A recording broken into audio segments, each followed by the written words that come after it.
Good morning students. Today we are going to discuss about the potential energy of a charge capacitor.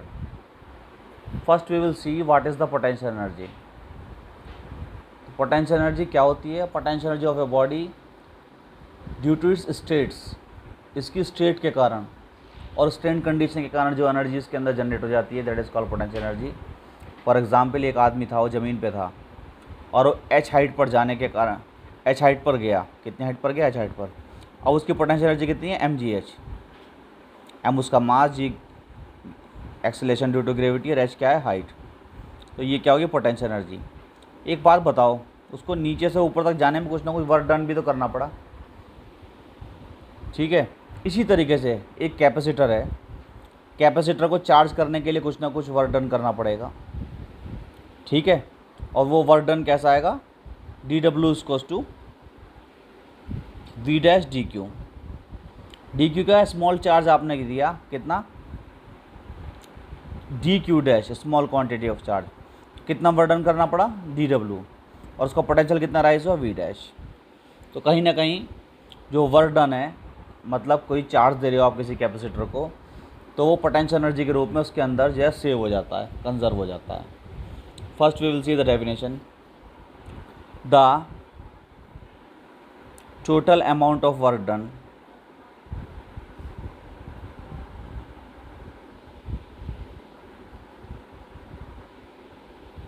in charging a capacitor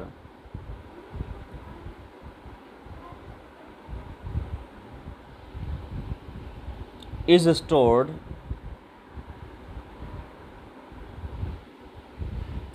up in the capacitor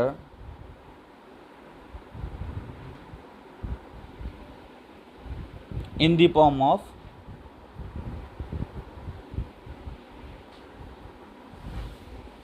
electric potential energy.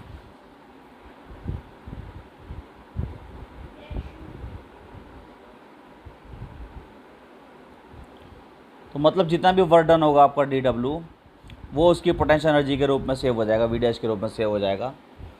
Finally आप जानते हो, ये आपका capacitor,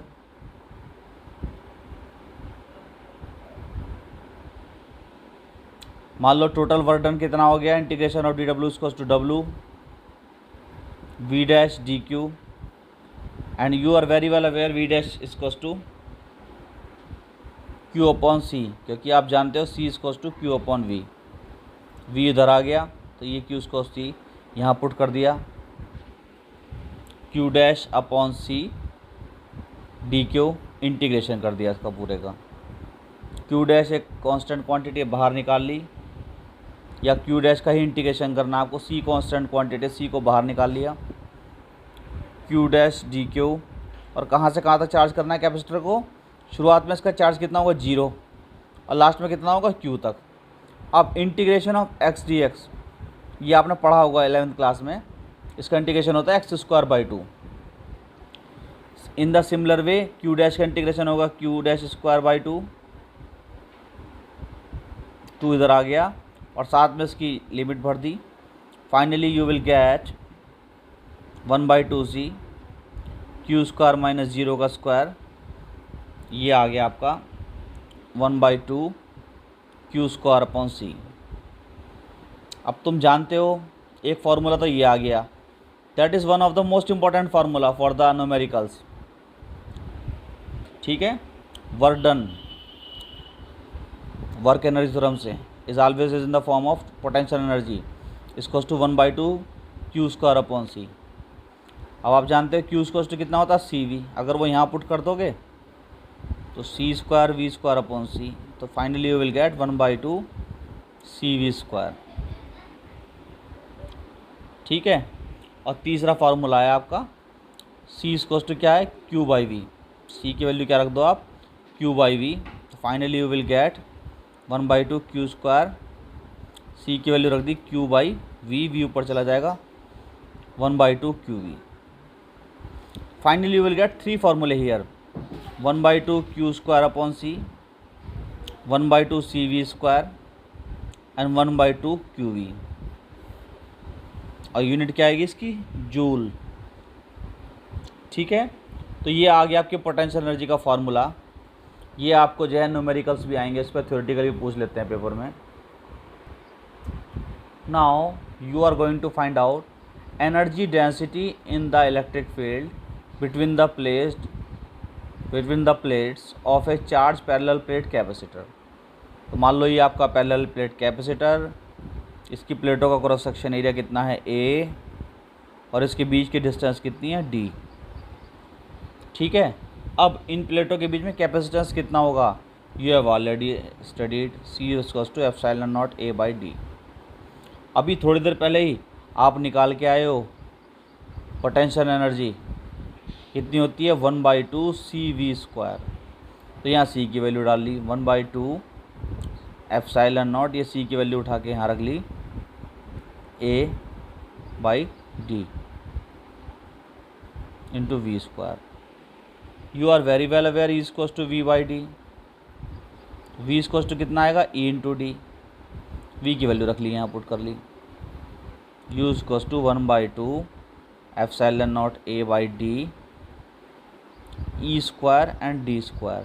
एक D से एक D cut गया, 1/2 ε0 E² into AD। अब A एरिया, D बीच की प्लेटों की डिस्टेंस, तो वॉल्यूम कितना आ गया, area into width, length into breadth into thickness, पूरा मिला के आ जाता है वॉल्यूम। तो फाइनली ये क्या है, वॉल्यूम। तो energy density per unit volume कितना आएगा, 1/2 ε0 E²। तो इसकी यूनिट कितनी आएगी आप बताइए मेरे को, joule per metre cube. These are the important formulas that will be used in your examinations। अगर इन प्लेटों के बीच में कोई डाइलेक्ट्रिक रखा हुआ है तब एनर्जी डेंसिटी कितनी होगी, 1/2 K ε0 E²। Now we will see what is the use of capacitor.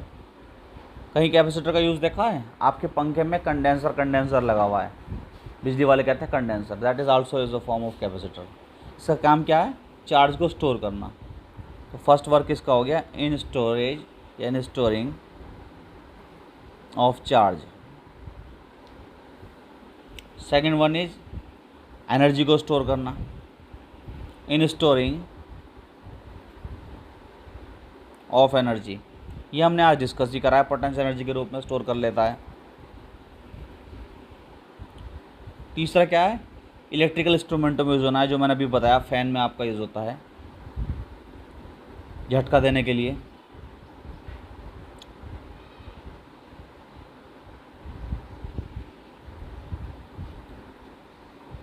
अगर हम पंखे को बिना इसके कंडेंसर के या बिना कैपेसिटर के चलाएंगे तो धीरे धीरे स्टार्ट होगा और धीरे धीरे करके वो बढ़ेगा, लेकिन जैसे ही आपने कैपेसिटर लगाया तो एक झटके के साथ जो है आपका ये पंखा चल पड़ता है। तो वो जो चार्ज स्टोर होता है वो तुरंत जो है बहुत सारा करंट रिलीज़ करता है, जिसकी वजह से आपका पंखा बहुत तेज़ चलने लगता है। ठीक है, इलेक्ट्रॉनिक सर्किटों में बहुत यूज़ होता है। आप कोई भी पीसीबी उठा के देख लेना, आपको वहाँ कैपेसिटर मिल जाएगा, म्यू माइक्रोफैरड का, म्यूसी माइक्रो कूलाम का, म्यूएफ sorry.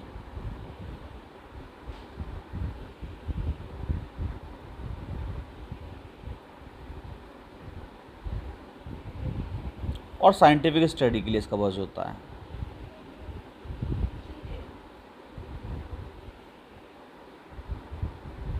So far as concerned, your chapter is approximately finished. One thing I recommend to you, you have to learn out yourself with your books. When digraph generator, आज का आपका homework है ये सारे theoretical जितना बताया वो कंप्लीट करना, और वैन डिग्राफ जनरेटर को आपकी बुक में से पढ़ना है। आपको हिंट दे देता हूँ मैं क्या यूज़ होता है इसका। इसका सबसे बड़ा यूज़ ये है कि हाई पोटेंशियल पे पहुँचाने के लिए 10⁶ के आसपास वोल्टेज जनरेट करने के लिए वैन डिग्राफ जनरेटर का यूज़ होता है। और ये बड़ा सिंपल ऑपरेटस है, इट लुक्स लाइक योर जो आपने देखा ना आटा वाली चक्की होती है आपकी, उसी तरीके का इंस्ट्रूमेंट होता है। तो tomorrow we will discuss on this.